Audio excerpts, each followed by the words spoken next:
వీళ్ళందరూ కూడా పోయి నిర్మలా సీతారామన్ గారికి కలిసి బొకే ఇచ్చి మేము ఓట్లు మీరు చెప్పినట్టు ఓట్లు మేము ఖచ్చితంగా బీజేపీ క్యాండిడేట్ కేసీఆర్ మా ఎంపీలని ఇగోండి ఇది క్లియర్గా చూపిస్తా ఉన్నా.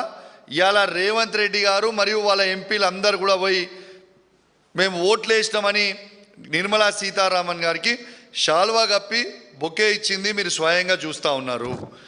ఇక నిర్మలా సీతారామన్తో పాటు నితిన్ గడ్కరీని కూడా ఆ రోజు నితిన్ గడ్కరీని కూడా కలిసిండ్రు. మీరు క్లియర్గా చూడొచ్చు. ఇది ఎవరు పెట్టిర్రు?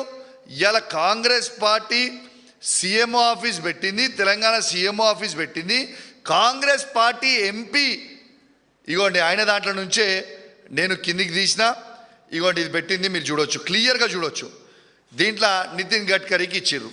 సరే వీళ్ళిద్దరిని ఎందుకు కలిసిర్రా బాబు అని మేము అడిగితే మేమేదో తెలంగాణ అభివృద్ధి కోసం కలిసినామనో ఏదో అని చెప్తుండొచ్చు. సరే మంచిది, అట్లనే కూడా చెప్దాం. మరియు మరియు ఎలక్షన్ అయినాక స్పీకర్ని ఎందుకు కలిసిర్రు? ఇగోటి స్పీకర్ని కూడా కలిసి మొత్తం ఎంపీలు మనోళ్ళందరూ కూడా స్పీకర్ని కలిసి ఇవాళ వాళ్ళ కృతజ్ఞతలు చెప్తా ఉన్నారు, షాల్వాలు కప్పి బొకేలు ఇచ్చి మాట్లాడుతూ ఉన్నారు. ఇది స్వయంగా చూడొచ్చు. దీన్ని బట్టే మీరు అర్థం చేసుకోవచ్చు దీనికంటే పెద్ద ఎవిడెన్స్ ఏమి కావాలా. ఇలా 315 ఓట్లు పడ్డాయనేమో జయరాం రమేష్ గారు చెప్తారు. వాళ్ళకి యాక్చువల్గా పోలింగ్ అయిందేమో కేవలం 300 ఓట్లే ఉంటాయి. దాంట్లో 15 ఓట్లు తక్కువ పడతాయి. ఆ 15 ఓట్లల్లో బాజాబ్తు 8 తెలంగాణకు సంబంధించిన పార్లమెంట్ సభ్యులు బాజాబ్తు బీజేపీ క్యాండిడేట్కి ఓటేసిండ్రు.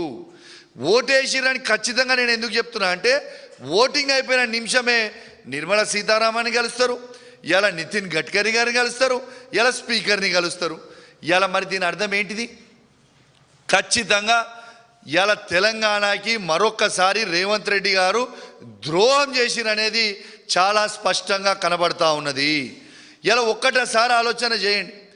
ఇలా తెలంగాణకి ఏ విధంగా అయితే ఉద్యమంలో ద్రోహం చేసిండో అదేవిధంగా ఇవాళ మళ్ళా చంద్రబాబు నాయుడు గారితో లింకు పెట్టుకొని ఇవాళ నరేంద్ర మోడీ గారిని అప్రోచ్ అయ్యి ఇవాళ వాళ్ళ ఓట్లన్నీ కూడా ఇవాళ తెలంగాణ ఎంపీల ఓట్లన్నీ కూడా అమ్ముకున్నది స్వయంగా మీరు చూస్తూ ఉన్నారు. దీంతోపాటు స్వయంగా ఏమని చెప్పిర్రు? ఇవాళ నాకొక 3 కాంగ్రెస్ పార్టీ ఎంపీలు కలిసిర్రు.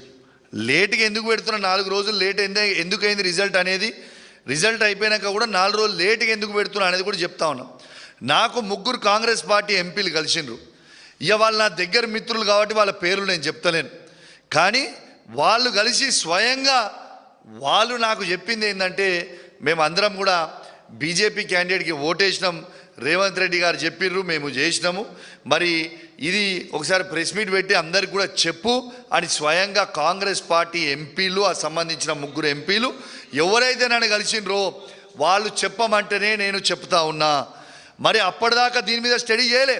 వాళ్ళు చెప్పిన తర్వాత నేను కూడా కాంగ్రెస్ పార్టీ నుంచి వచ్చినోనే కదా, నాకు కూడా కాంగ్రెస్ పార్టీ మిత్రులు ఢిల్లీలో ఇండియా వైడ్ అక్కడ ఇక్కడ నాకు కూడా ఉంటారు కదా, వాళ్ళకు కూడా ఫోన్ చేసిన, అన్న ఏం నడుస్తుంది అన్న, ఏం చేసిండ్రు, ఏం కథ, ఏం నడుస్తుంది అని అడిగితే బాజాబ్తు 15 మంది ఎంపీలు అమ్ముడు వేయరు, ఆ 15 మంది ఎంపీలు అమ్ముడు వేయింది వాస్తవం, అండ్ల మీ తెలంగాణ ఎంపీలు 8కి 8 మంది అమ్ముడు వేయింది వాస్తవము అని స్వయంగా వాళ్ళ ఎంపీలు నా మిత్రులు ఉన్న కాంగ్రెస్ పార్టీలో ఉన్న పాత మిత్రులు ఢిల్లీలో కావచ్చు ఇంకా చాలా రాష్ట్రాలలో వాళ్ళందరూ కూడా నాకు చెప్తే నేను చెప్పడం జరుగుతూ ఉంది. ఇవాళ రాహుల్ గాంధీ గారేమో ఓట్ చోరీ గురించి మాట్లాడుతూ ఉన్నాడు. ఇలా ఓట్ చోరీ అవుతుంది ఎక్కడ? స్వయంగా తెలంగాణలోని కాంగ్రెస్ పార్టీ ముఖ్యమంత్రే ఓట్ చోరీ చేసుకొని బీజేపీ పార్టీకి వేస్తుంటే నిజంగా దీని గురించి ఏడవాలా నవ్వాలా నాకు అర్థమవుతలేదు. ఇలా రేవంత్ రెడ్డి గారు మీరు స్వయంగా ఇలా ఈ ఘనత అనేది రేవంత్ రెడ్డి గారికే తగ్గుతుంది. ఎందుకంటే ఇలా రేవంత్ రెడ్డి గారు స్వయంగా సుప్రీంకోర్టు జడ్జి మాజీ జడ్జి అయిన సుదర్శన్ రెడ్డి గారిని మోసం ఎట్లా చేయబుద్ధి అయిందయా నీకు అని నేను అడుగుతా ఉన్నాను. ఎందుకు మోసం చేసినావు అని నేను అడుగుతా ఉన్నాను.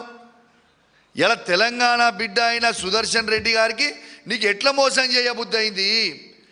ఎప్పుడు కూడా నీ గురుదక్షిణ చంద్రబాబు నాయుడు గారికి నరేంద్ర మోడీ గారికి ఇస్తూనే ఉంటావా? ఎందుకు అమ్మి ఓట్లన్నీ తెలంగాణ అన్నీ కూడా తీసి బీజేపీ పార్టీకి ఎందుకు వేసిండ్రు?